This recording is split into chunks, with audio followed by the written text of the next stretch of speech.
दर्शक बंधु ओढ़णी सीरियल रे आज देखा पाइबे एक धमाकदार एपिसोड। ज्योति तांको भेष बदलई कि पुणी थरे घर को आसीबे आउ घरर चाकराणी होई कि रहिबे।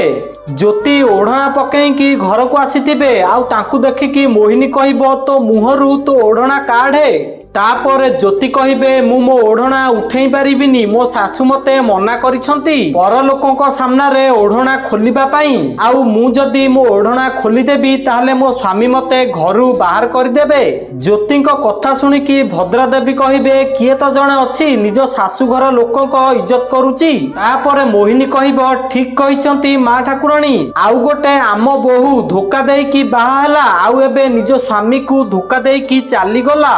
मोहिनी एमिति कहिले जीवन को माँ कहिबे मोहिनी ज्योति को दोष दबा बंद कर, ज्योतिर दोष एपर्यंत प्रमाण होइनी। दर्शक बंधु आपण मानु कौन लगुची ज्योति कौन निजको निर्दोष साब्यस्त करि परिबे? जदि हां ताले कमेंट रे ज्योति बोली लिखि दियंतु। आउ ओढ़णी सीरियल रो सब टेक्निक अपडेट जानिबा पई हम वीडियो गोटे लाइक करी चैनल को सब्सक्राइब कर दियंतु।